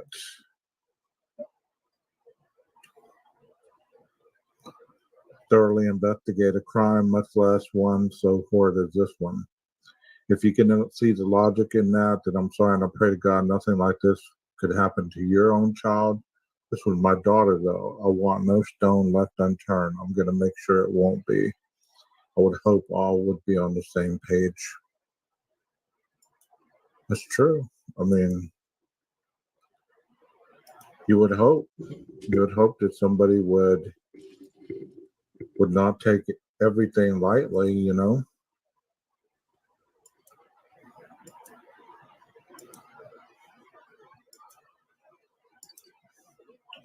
Here's another interview. I don't know if y'all remember this one. It was bad. She called me and asked me about the murders. I didn't know where she was going with it. until she said that it was Brian Coburger. And naturally, I freaked out and called about 8 of my friends. My brother was really good friends with him. My other friend, Brandon, was really good friends with him. I'm going to have a picture of him with him on the green screen as well. I'm shaking still. But anyway, let me show you. This is back. This is Brandon, the one I was talking about. It's his wife, Brianna. That's me. This was back in 2017. Obviously, that's Brian. Still has the dead face that it's the eyes. I don't know. But when I spoke to him back in 2017, he was clean.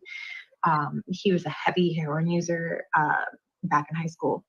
And it was just nice to see the kid clean up. And at that time, he said he was doing security detail. I believe it was out of school is what he told me. But he seemed like he was better. Obviously, that wasn't true. Here's another picture from a party that we had at Brandon's house. That's Brian there. He used to be a bigger kid as well. But again, that's him. And then at the same wedding, I'm here, but he's back there. He was sitting at the same table as me and my mother. But he is back there enjoying a drink. I was sitting right next to him. We talked. He seemed fine. My mom sent me the old school yearbook. That was him. Brian Coburger. That's him. He went to Pleasant Valley.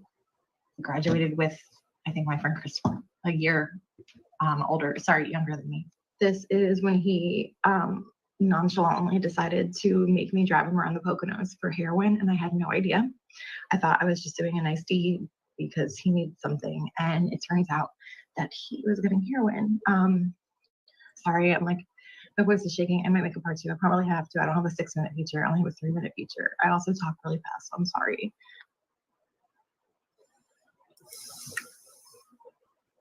It's interesting. Okay, I'm gonna stop sharing it there. Like I said, if you wanna watch the rest of it, you can go to the upload that I uploaded today. I do want to answer a question from Jelly Bean. Jelly Bean. I'm sorry, I'm not trying to butcher your name, but the screen is bright, so it's like blinding me here. She asked about the wound man. And I believe this is what she's talking about. Let me see. I can't zoom in on it. But it has a lot of different things. If this is the one, there's a lot of different ones. But if this is the one, let me tell you my impression of this, okay? And you can believe it or you cannot. All right. Thank you so much for your compliment. And welcome to the chat. So this one was supposedly number 34 on the list that they got in Pennsylvania. Okay. It's the wound man. It's the drawing that they got on the list of the receipts from Pennsylvania. Okay. So if I was going to think about this logically, okay, because analytically, I would instantly go to his past addiction, not anything to do with what's going on right now. I could be wrong, okay, but I'm just going to give you my impression. She asked me for my thoughts on it, so I'm going to give it. My thoughts would be that, you know what, if you've been a survivor through life of addiction, of bullying, of being called certain names, of feeling not good enough at any point in your life, and you started to overcome these things.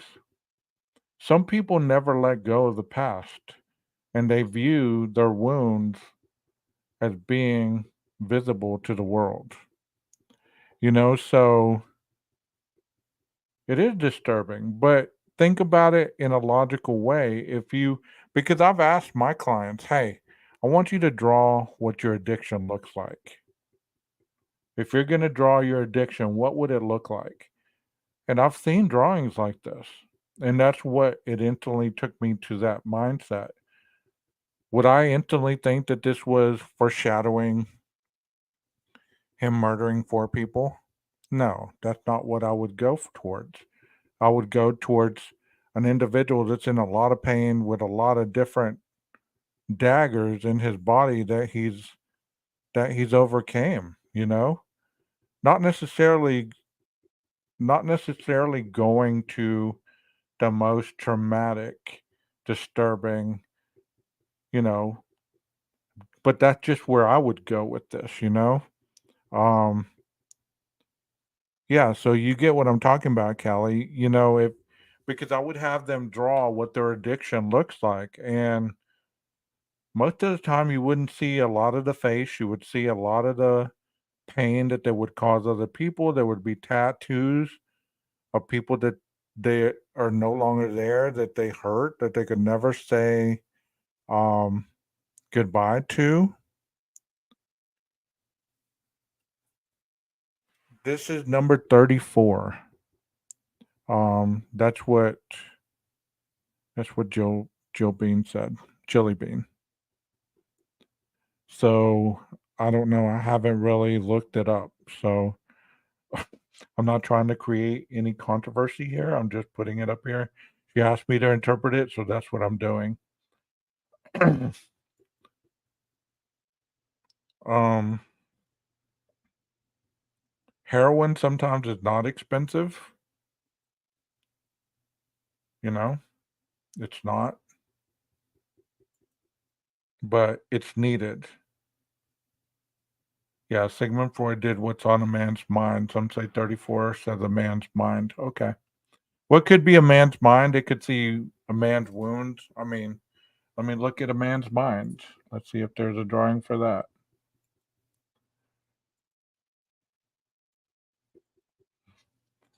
Because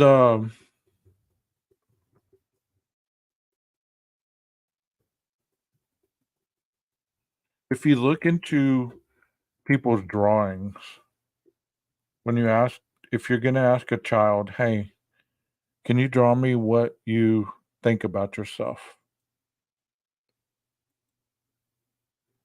You're going to get more honesty in that drawing than you're going to get verbally from a person.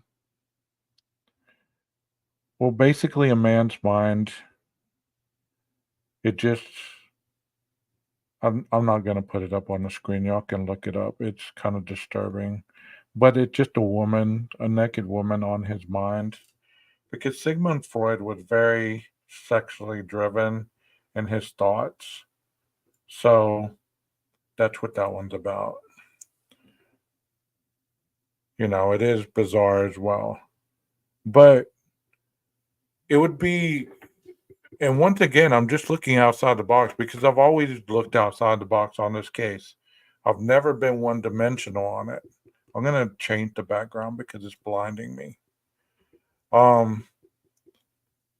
As far as an individual that is supposedly an introverted person and very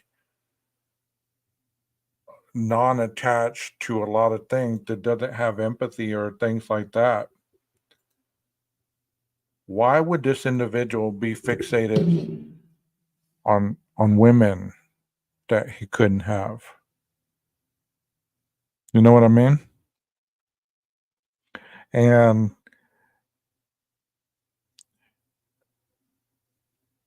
the only way in the very beginning that I understood this whole case, that I've been looking at it in a different light, in different directions, is, you know, if a person was fixated on somebody that they couldn't have, and that urge was so intense that they had to kill them, and the other two were just probably collateral damage, as sad as that is, you know, couldn't you have chosen any house in Pullman, any house in Moscow other than the house that he chose?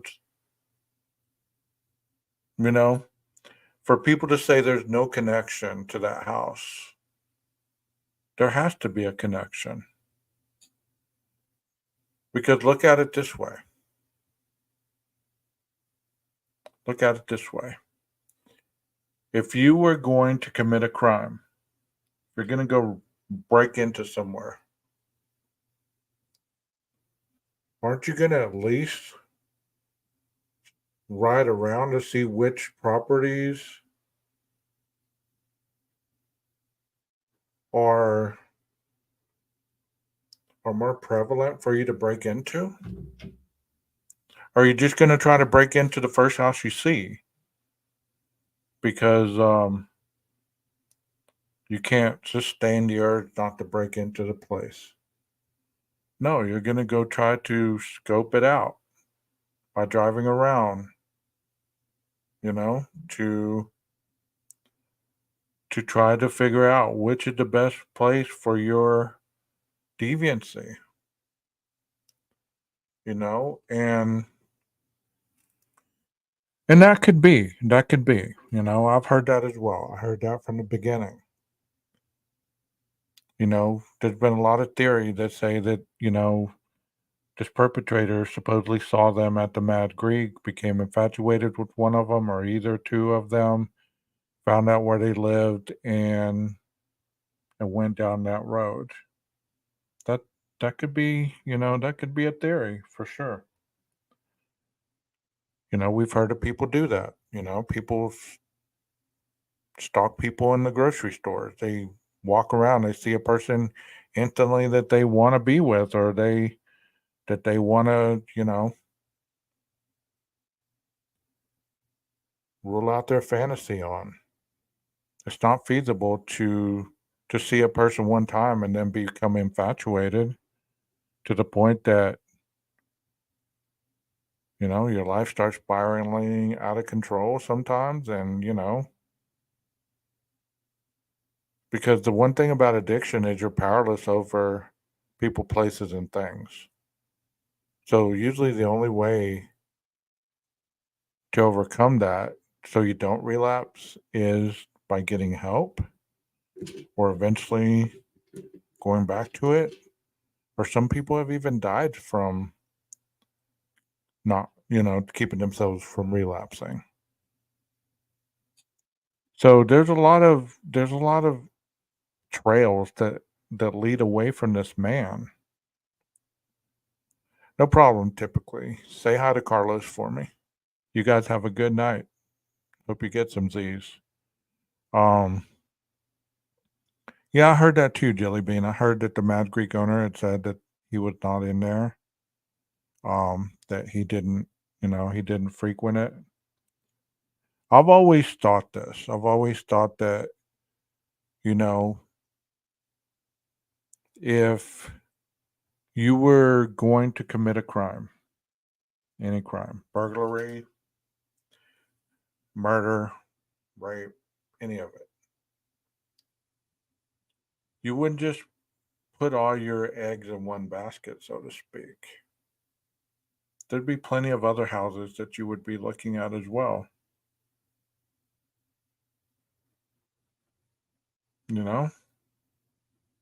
Look at Elliot Rodger. He used to drive around with a video camera, videotaping people and showing his disdain about their lifestyle.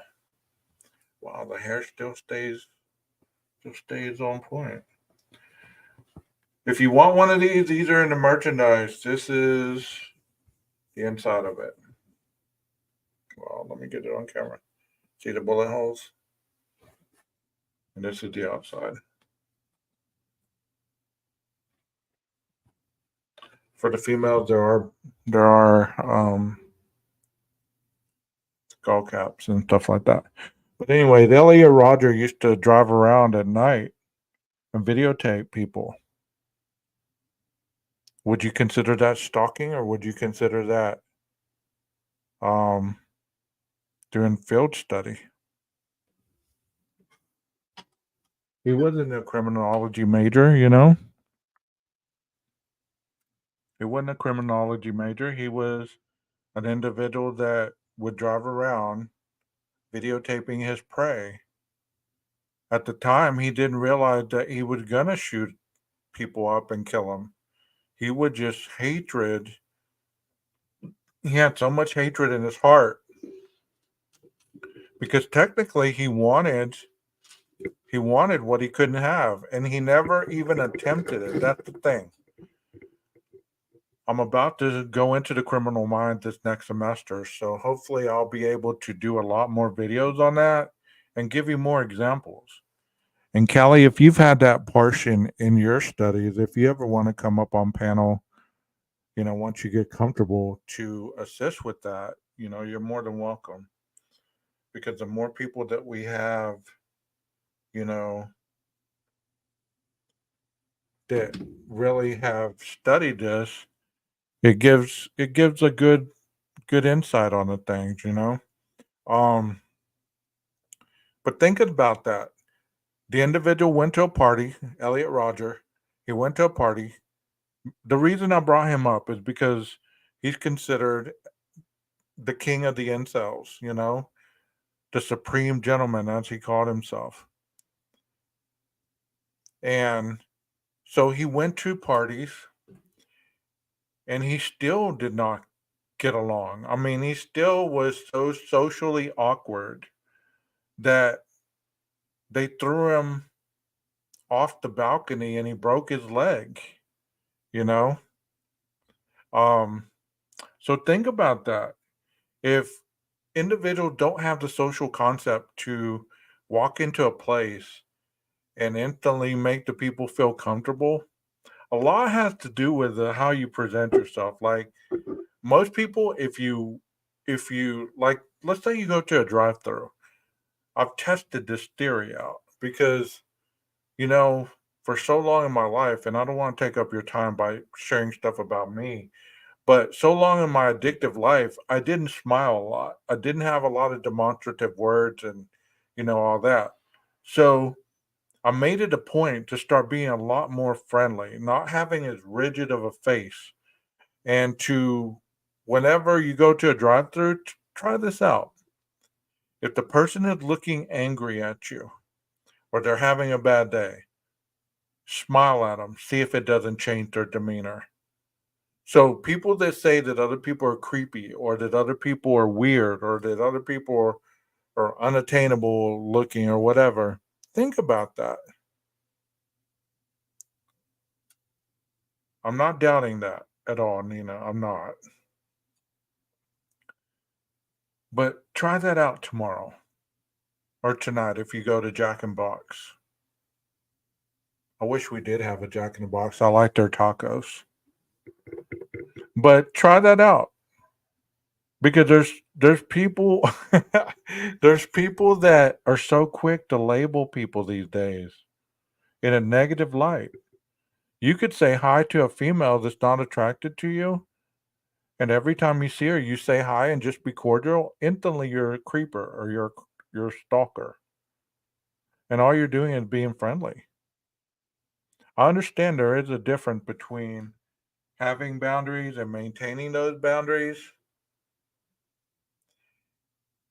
and crossing people's boundaries. Now, if you're all up in their grill like this, then you cross somebody's boundaries if they're not comfortable with you being there. Most people don't like you to be all up in their grill, you know? So maybe Brian didn't smile a lot. Maybe that gave him a bad rap. I don't doubt him for that. Would you smile if you just got arrested for a quadruple murder? Of course he's going to look withdrawn, mean. He's still not smiling in the latest one, would you? But he didn't seem in most of the pictures he took, even the selfies he took of himself, he wasn't smiling. Yes, I understand that. So think about that a little bit. We tend to judge what we don't know or understand. If we don't understand it, we can't control it, we will destroy it. I'm not defending Mr. Coburger. I'm just trying to give you a different perspective that instead of just saying, well, I saw this picture and he looked this way. There's also a theory that individuals who cannot deal with trauma or have been exposed to severe trauma, they lighten up everything in their lives because they've conditioned themselves to not feel any kind of overstress or overstimulation or over anxiety. So you could see somebody cuss somebody out, and this person's still going to say, "Oh, but he's so dressed so nice," and he's not always like that. They're not going to see the event for what it is because they're so trauma responsive that they don't want to respond to any of those emotions that trigger trauma. So whenever you're in these chats and you see people attacking you like that, or talking down to you, and they're glorifying another, try to remember, yeah, PTSD is hardcore. And try to remember that people respond to trauma and emotional attachment different. Am I saying that people don't have a crush on Mr. Coburger? No, I'm not saying that. Because there are many people that said how attractive he is, and especially with the beard and this and that. People have a fascination with bad boys. And how bad can you possibly be if you've been accused of killing 4 people? That is the ultimate status right there for some people. But that also tells you their mindset. You'll never change their mindset that this person could not possibly have done this. And the only reason that there's a possibility is because he's incarcerated in a jail awaiting trial. No other reason. No other reason. Could they have got it wrong? Of course. Are the police always right? No. Is there some bad cops? Of course. So there's some bad firemen? Of course. Is there some bad restaurant employees? Of course. Does that make every restaurant, every fire station, every hospital a potential shit show? No. You get what I'm saying? I'm stealing this from a buddy of mine if he's still in here. It's kind of like going to your favorite steakhouse and they burn your steak when you ask for a medium well. And they burn your steak. And you are mad about it and upset. And then you start telling people that they burned your steak. So instantly, are you going to down every steakhouse that you hear about from then on out? Because your buddy's probably going to say, well, yeah, I was over here at this steakhouse and they did the same thing. They just aren't any good. Your glass, your glass is either half empty or half full. If you see your glass is half full, that means you look at opportunities to continue to grow. If you look at your glass as half empty, you're just focusing on the problems in your life, and it's never going to fill the glass. That's just true. It is just true. So, I've gone 2 hours and 15 minutes. Time flies when you're having fun. I didn't even get to the second part of what I wanted to show. But if you've enjoyed the presentation, please hit the like button. And if you are not a subscriber and you enjoyed the content, hit the subscribe button. If you want to see what the members only portion is, go grab your membership. You can cancel at any time. I will be giving some free memberships probably Saturday. So if you're in the chat on Saturday, you might get a chance to get a free membership. Okay, and if you're bored and you don't want to be in a negative chat throughout your day, go check out some Idaho videos on my page. There's plenty in the library, and there's not volatile chats in here. This is not a place where people come and have angry, violent chats. It's not in here. So that's one of the perks of being in this channel. It's a safe place. It's a safe place to land. Because I believe that, I want to keep the chat as classy, as cordial as possible, because I don't believe in having people calling names or, trying to be a clown throughout the whole presentation, because we're all adults. We're not here for that. There's other places for those things. So if you've enjoyed it, I'm glad to see you here. Please continue to come back. And if you have any comments or any questions, be more than welcome to post them in the comments. And like I said at the very beginning, if I respond to one of your comments and it sounds a little rude or a little degrading, that's not my intent. That's not my intent. So, I usually typing those things during a very small time frame of my day, and I'm very blunt and very honest, and sometimes that comes across as rude or degrading. It's never my intent. But also feel free to call me on it. Somebody did earlier, and I'm glad they did because I deleted it.